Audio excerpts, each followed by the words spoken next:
Nice. Beach it. Beach it. Someone call the Coast Guard. Good job.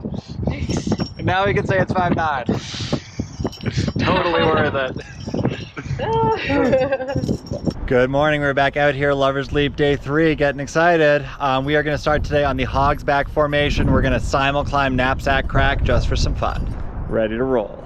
Fuck yeah. Oh, wait, we're not allowed to swear on your YouTube. It's a family channel. Heck yeah. Here we are, base of Knapsack, looking super chill. Hopefully we can blast up this real fast. Welcome back, everybody. Thank you so much for tuning in for our final day of Lover's Leap climbing. This was my 3rd consecutive day, but it was actually Masha's 6th consecutive day of climbing because she double stacked some trips. So we kept today a little more mellow than we did the other ones, but I still had a lot of fun, and this was a great way to kind of just get moving, get some vertical distance under us, and it was really enjoyable. The reason why we're doing this is because, one, I've never done it, and this is pretty chill, so, you know, it just makes sense to kind of do it fast simuling. And the last time Masha did it, she was with like a brand new climber, and it was a bit of a disaster. So this is kind of like her redemption round. I mean, this is super easy, so we honestly probably were comfortable free soloing it, but we decided to do it this way just to be a little safer, keep, you know, the wives and family members happy. According to the guidebook, Knapsack Crack is about a 300-foot long 5.5 that tends to be almost every new trad climber's first multi-pitch. The reason why this is such a popular first multi-pitch is because there's actually very little 5th class climbing on it. A lot of it's 4th class. It's very low angle, super secure, great gear options. We were really lucky because we came here on a weekday once again. There was absolutely no line, and we were able to just blast up simuling. I think this took us about 20 minutes in total. But if you ever come here on a weekend and you're with some new rock climbers, be ready to wait in line a very long time because there's a lot of parties trying to climb it, and they are often very, very slow. This is about as chill as I thought it was going to be. The climbing on this route's fine. It's not really a classic by any means. It's more just the grade kind of fits the clientele. Basically, you're kind of going up this low angle sort of double crack system, and you can decide what you want to do. There are some options to jam, but if you're not a crack climbing expert, you don't actually have to jam. I mean, once again, kind of me and Masha's differences, where she's more of a crack specialist. She was using a few jams and found a few of them to be mandatory. I didn't find any mandatory jams on this, and I found a lot of kind of little feet and little hands on the sides of the crack, and because it's so low angle, you can kind of just climb it like a slab if you so choose.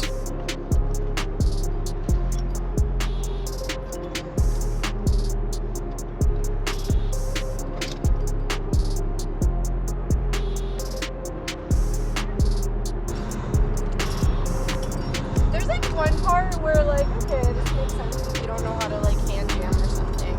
Which part? The part where you throw in a few hand jams. I don't know if I did too many of that.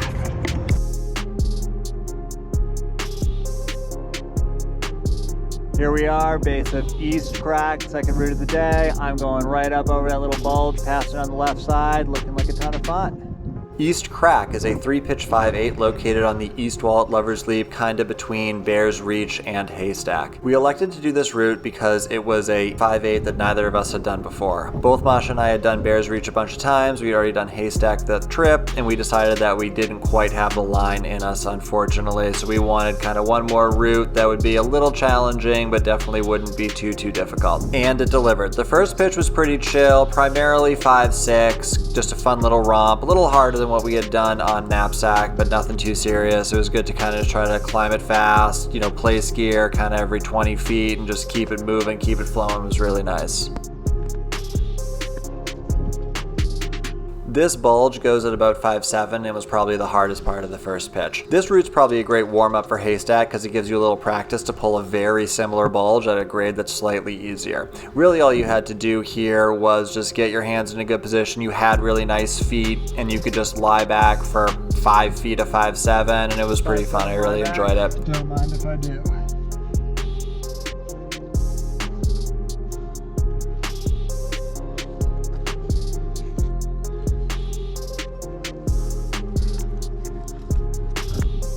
After the bulge, you had a little more sort of rambly, nondescript 5-6 to get to the belay. You're pretty much just going up a little trough line of weakness on the wall, and you can see Masha coming up here, moving well like nothing, because this is nothing for her. Masha did a great job leading the second pitch of this, however I was not able to get any footage because the sun was absolutely brutal.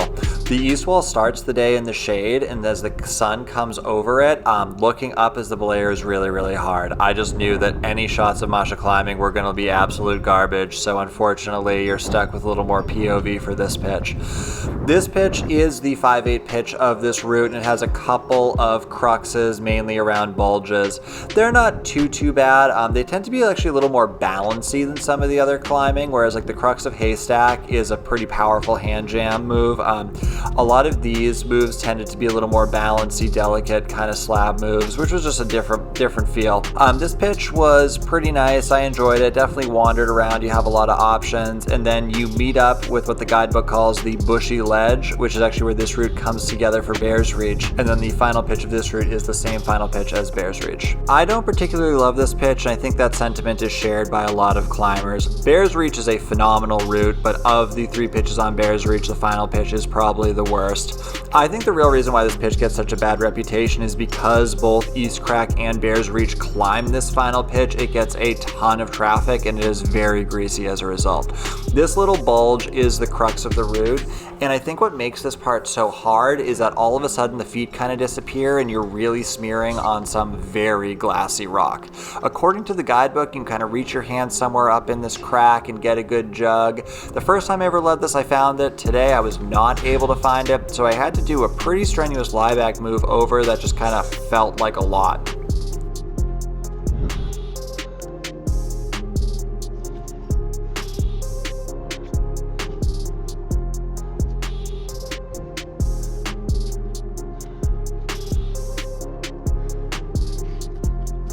There it is.